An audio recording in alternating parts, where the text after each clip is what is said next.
Carlton, one question I wanted to ask you, when you became that little bit more famous, everybody knew Carlton Palmer, footballer. I remember you. I watched you. I watched your career with interest. How did you handle it? The reason I'm asking you, very good interview in the Telegraph with Michael Owen. And it begs the question, is football powerless to prepare young stars for a gear change when it comes to fame, fortune and scrutiny? Of course, he rose to stardom in 1998 in the World Cup following that goal against Argentina, which we still look at in awe today. I mean, it was the moment that changed him. And of course, it propelled him in terms of profile. And of course, there are comparisons almost inevitably being made at the moment to Jude Bellingham. Michael Owen says, when I came back from the World Cup in 1998, my life changed enormously. It wasn't just about going to the training ground, playing matches and home again. There were so many distractions. Instead of 20 letters today, I was getting thousands from all over the world. There were sacks and sackloads of fan mails. You've got your agent on the phone saying Walker's Crisps want you, Pepsi want you. They want you all the time. He said all of a sudden you've got no life and you've still got your mum nagging you, saying don't forget about your family just because you're a big star now. He's got a point, hasn't he? Because it can change like that. It can. And that's when it boils down to the people that you have around you. Your family that you have around you and you're keeping. I remember when I went to Leeds United, my best man at my wedding and my best friend, he turned around to me and he said to me, I make no bones about it. I went to Leeds United. I was on a huge amount of money. I could pretty much do whatever I wanted to do, buy whatever I wanted to do. And I became I've always been a bit leery, but I became more leery and more big time. And I remember him saying to me in the pub, he said, what makes you think you're any better than me? He said, we've been friends for years. We've come and watched you all over the place. We'll still come and watch you all over the place. And that's when you've got to have your friends that ground you, look out for you, watch out for the pitfalls. And then I was lucky to have senior players who I respected in Stuart Pearce, in Chris Waddle, in Ian Rush, even Ian Rush still to this day I speak to, who gives me advice about stuff, and I'm 56 now, and then I've been lucky with the managers, that I've played under. Ron Atkinson was always, and still to this day, Ron rang me yesterday, he's always looking out for me, Howard Wilkinson. So it's surrounding yourself with good people. I've never had a load of friends. I used to work, this is what I used to do, I never used to leave my mobile phone in the car. I used to take my mobile phone in the dressing room, because if anybody rang me between 3 or 5 o'clock, they're now friends of mine. And nobody would phone me, my friends at that time. So that's what it's about. I know that Jude has got a good family set up. His dad retired to go out to Germany with him. He's been well grounded. He's been well brought up. So it's not going to be, this is, as you've seen in the World Cup, this is not going to faze this young man. But I've always said this, I've got 4 children, and I've always said to them, be careful of the company you keep, because that dictates what happens to you. Something somebody else might do has an impact on you, but if you're in company with them, then you're dragged into that. Yeah, I mean, if Bellingham thought he's become a big star now, and I met Jude Bellingham, absolutely charming lad. Yeah. But by God, he's going to be propelled into, if as we expect, he goes in the summer to the highest bidder. And I think he can cope with it. I think he can cope with it. I think he can deal with it. I think his background, the way that it has been, and the way that his parents and his father, like I say, is retired, went out to Dortmund, and he's been brought up the right way. You can see he's a level-headed. You can see even from the way he talks, he's got far more experience above his years. So it's not going to be a problem. Somebody like me who likes, back in the day, well, still like a drink, like to go out, like the parties, like Rushy said to me, Carlton, those days are gone. This is an exception. This is in the inception of the Premier League.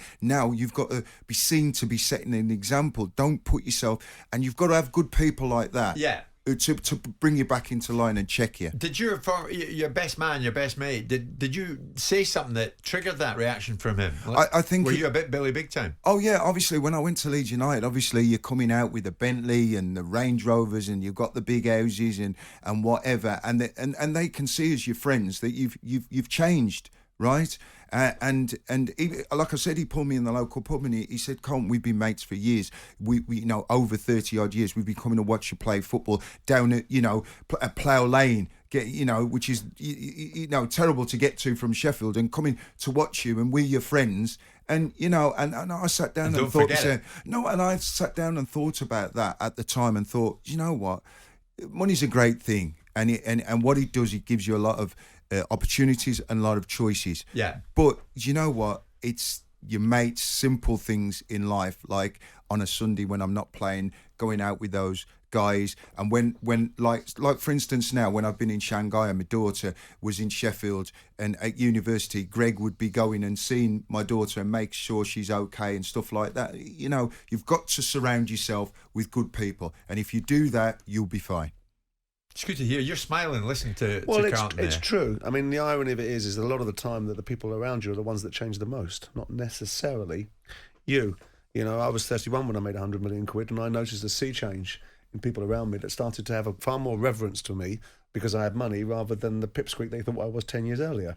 And that's something that's a slight tragedy. I have the balance in my mind between, I'm not entirely sure that I'm overly impressed with someone's father having to retire to go over to Germany to look after me, because it's my opportunity in life, not theirs. And I worry about that sometimes, the balance. You know, I watched Neymar Sr. swanning around on the back of his son's dime, and I didn't find that particularly admirable. Well, he said that to me in Qatar, but Neymars' dad, who we met at That's breakfast. what I just said. But, I don't find it particularly admirable. The best interest of his son. But the best interest of himself as well. And the balance is there was a very fine line between players themselves being developed and opportunities being harnessed, and your son being put forward in a direction and you profiting from it. We've seen these situations. We've seen people like players, families, the Rooney family getting benefits out of being involved with contractual situations that Paul Stretford have arranged for them, and so on and so forth. And I always find that as like conflict. There is, of course, the other side of the argument, which is no one will look after your interests best than your family. But you need to get consummate professionals around you. Now, no one made Michael Owen. You know, you are a young man and you've got opportunities. No one makes you have to take these opportunities. You can quite happily turn around and say, I don't want to do Walkers and I don't want to work with PepsiCo. I don't have to do this, right? That's all about the financial benefits you're going to get. So don't tell me about the hardships of that. It's, of course, the downside is those, and Carlton has summed it up properly. It isn't just the friends that you keep, it's the company that you choose to be in terms of your professional relationships as well. What about the industry? Is football powerless to do more? Should it do more? No, football does loads. But you can't legislate for what people think they're able to do in the world because they've got a few bob in their pocket. Now, demand and aspiration and admiration are terrible things, aren't they? It must be terrible to be admired. So let's get some context about what we're talking about here. We're talking about people lauding and applauding you. That is a consequence of an industry that over-eggs the pudding. But also, if you're not capable of seeing it for what it is, you know, you will become yesterday's news at some point. And when you're older, you'll become aware of that. Footballers go through a curve where when they get older, they're far better human beings because they see the world slightly differently. Right? Now, with this in mind, football clubs will, of course, they have, but there is a propensity for football clubs to do too much, to do everything for players, to do every aspect of it, so they lose the context of what it's like to be a person of any substance because everything's being done for you. Do you know what? Simon's absolutely on it, because look at, there's a perfect example. Dele Alli this week, now out in Turkey playing for Besiktas, booed off after 20 minutes by his own fans. Yeah. It all comes round. No, well, it does. I remember when I first met Lucy, and Lucy came. She came round to my house, and she said, "Is your wife?" Yeah, my wife, and she said to me, I'll cook dinner for you when you get back." And when you walk in the house, I come through the gates, and I walked in the house, and you want to smell of food or whatever. I couldn't smell anything, and I walked in there, and she said to me, "Carlton, have you never used the cooker?" I said, "No." She said, "How long have you been living there?" 2 years, right? I said, "Yeah, but my mate owns a restaurant, so it was just easy for me when I come home because he just do me do."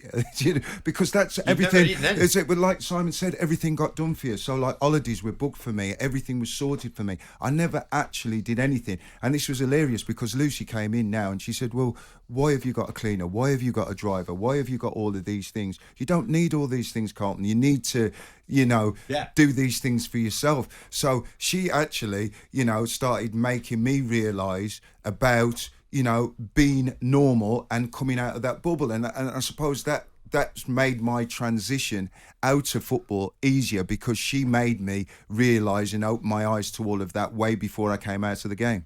Brilliant. The danger for footballers is who profits from them. Yeah. That's the current danger. Yeah. The danger with the money that they're getting is that people are in and around them for the wrong reasons. Yeah, yeah. Owen himself actually talks about Jude Bellingham, and he said he'll have similar things to face, similar challenges and pressure, but I'm sure he's up to it.